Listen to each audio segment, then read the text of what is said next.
अस्सलामुअलैकुम, this is Zuhair Shaheen from auto hub. और आज हम आपके लिए जिस गाड़ी का रिव्यू लाए हैं वो है मर्सिडीज़ बेंज सी क्लास। ये C180 है और ये 2009 मॉडल है। 2013 में इंपोर्ट हुई है। बेसिकली ये यूके इंपोर्ट गाड़ी है और इसके बारे में बहुत सारे फीचर्स और बहुत सारी चीज़ें हैं जो मैं आपको आस्ता आस्ता बताऊँगा। तो चलते हैं इसके 360 वॉक राउंड की तरफ।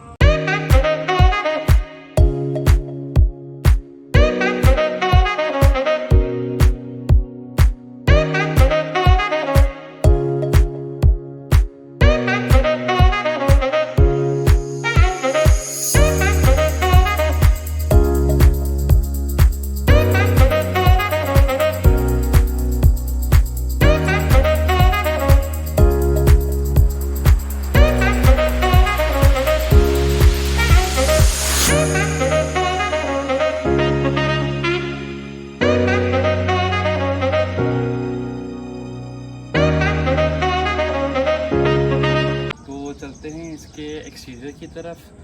सबसे पहले आप देखेंगे तो आपको कोई चीज़ और सी नज़र आएगी। ये 2009 मॉडल है लेकिन ये शेप तो 2012-13 वाली है।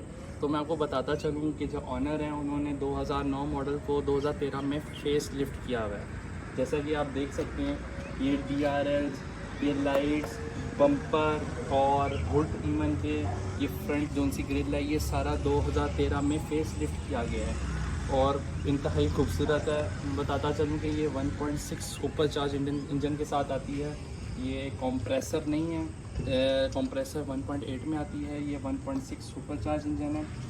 और फ्रंट से अगर आपने देखा हो तो इसके DRLs, इसकी हेडलाइट्स, हुड, ग्रिल, हर चीज़ जो सी 2013 में फेस लिफ्ट हुई भी है। और अगर हम इसके साइड पे चलें तो सबसे पहले आपको मैं दिखा दूँ, इसको 2013 वाले ही अलॉय व्हील्स लगे हुए हैं। 17 इंच के अलॉय व्हील्स हैं ये।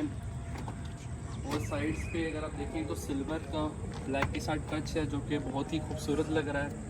और साथ ही इसके साइड से भी आप देखेंगे इसमें स्लाइटली सा कट है लेकिन वो इतना विजिबल नहीं होगा आपको, लेकिन बहुत ही एलिगेंट लुक दे रहा है। इसकी बैक साइड पे चलिए तो AMG C63 में बेसिकली इस गाड़ी को कन्वर्ट किया गया है सिर्फ आउटर साइड से। वही AMG वाले लोगोज और बम्पर, ड्यूल एग्जॉस्ट जो कि इवन के वर्किंग में है। ड्यूल एग्जॉस्ट मोस्टली गाड़ियों के सिंगल एग्जॉस्ट वर्किंग में होता है लेकिन इसका ड्यूल एग्जॉस्ट वर्किंग में है। और अगर इसकी मैं आपको बूट स्पेस दिखाऊं तो वो भी बहुत ही ह्यूज है as compare to other vehicles. Civic, Corolla उनकी जितनी तो ह्यूज नहीं होगी, लेकिन ये कि इनफ है। अगर आप ट्रैवलिंग करते हैं, सामान वगैरह आपके पास ज़्यादा होता है तो उसके लिए भी बहुत ह्यूज है। बाकी गाड़ी ओवरऑल एक्सटीरियर वाइज बहुत ही खूबसूरत है क्योंकि मर्सिडीज़ है। मर्सिडीज़ अपनी एक्सटीरियर इंटीरियर दोनों पे बहुत वर्क करती है, तो एक्सटीरियर वाइज गाड़ी बहुत खूबसूरत है। तो चलते हैं इसके इंटीरियर की तरफ और दिखाते हैं कि इंटीरियर में ऐसा क्या है कि मर्सिडीज़ का एक अपना ही नाम है और वो किन चीज़ों के लिए जानी जाती है। सबसे पहले मैं आपको इसका स्टार्टअप दिखाता चलूँ।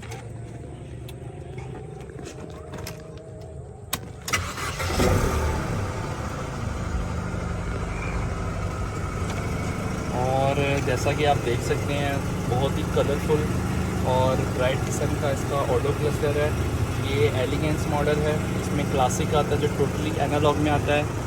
ये एलिगेंस है, इस वजह से इसका जो क्लस्टर है वो डिजिटल भी है। अगर आप इसका स्टीयरिंग व्हील देखते जाएंगे तो अगर आपने नोट किया होगा कि इसका ऑटो क्लस्टर, इसका स्टीयरिंग ये C180 2009 मॉडल का नहीं है।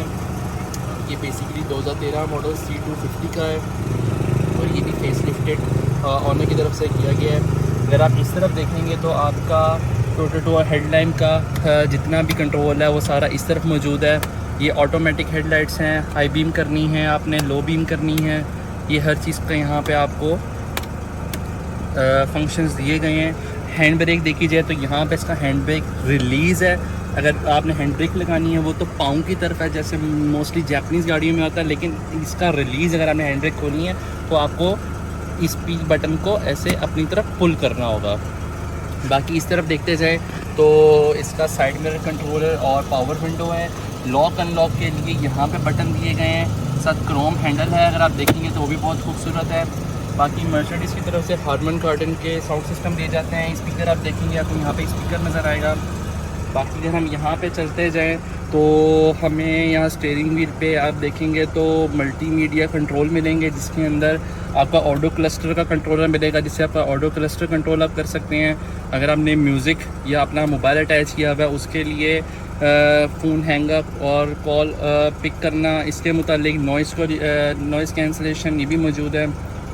यहाँ से उठ के मैं आगे चलें, अगर आप इसका गियर नॉब देखेंगे तो इंतहाई खूबसूरत गियर नॉब है इसका और बहुत ही सिंपल है, जिसके अंदर वही P, R, N और D और ये ट्रिप्टॉनिक के साथ आता है। साथ ही यहाँ पे बटन दिया गया है कंफर्ट और स्पोर्ट्स मोड के लिए। अगर आप मीटर में दिखाएं तो ये इस टाइम कंफर्ट मोड पे, अगर मैं इसको दबाऊं तो ये एस स्पोर्ट्स मोड पे आ गया। और वापस हम चलें तो ये इसका क्या कहते हैं इंफोटेनमेंट सिस्टम है, उसका कंट्रोलर है। यहाँ पे इसको आप कंट्रोल कर सकते हैं बैकवर्ड फॉरवर्ड जैसे भी आप करना चाहें। यहाँ से आपका इंफोटेनमेंट सिस्टम कंट्रोल होगा। इसके आगे चलें हम इसके एसी पैनल की तरफ, तो यहाँ पे dual zone climate control AC panel दिया गया है और जो कि बहुत ही एफिशिएंट है और बहुत ही खूबसूरत और अच्छे से वर्क करता है। आपको पता है आजकल जिस टाइप की गर्मी चल रही है उसमें ऐसे एफिशिएंट एयर कंडीशनर की ही ज़रूरत होती है। ऊपर आप देखेंगे तो यहाँ पे ऑडियो कंट्रोलर दिए हैं, जिसके अंदर आप इसमें CD चेंजर भी लगा हुआ है। और अगर आप अपना ऑडियो कंट्रोल करना चाहते हैं, volume adjuster, front bag, CD changer, each radio, disc, telephone, Bluetooth के लिए सब कुछ आप यहाँ पे कनेक्ट कर सकते हैं। बाकी ESP कंट्रोलर दिया गया है, यहाँ पे आप इसे ऑन और ऑफ़ भी कर सकते हैं ट्रैक्शन मोड के लिए। बाकी और अदर लुक अगर आप देखें तो गाड़ी का इंटीरियर बहुत खूबसूरत और एलिगेंट है, बहुत ज़्यादा स्पोर्टी फील नहीं होगा आपको, लेकिन मर्सिडीज़ के लिहाज से बहुत ही ज़्यादा इस C क्लास को बहुत ही खूबसूरती से इन्होंने बनाया है कि हर तरीके से आपको ये गाड़ी पसंद आए। और गाड़ी के और ऑलमोस्ट सारे ऑप्शंस मैंने आपको बता दिए हैं। तो चलते हैं वापस इसके एक्सटीरियर की तरफ। तो ये था Mercedes C class C180 2009 model का रिव्यू।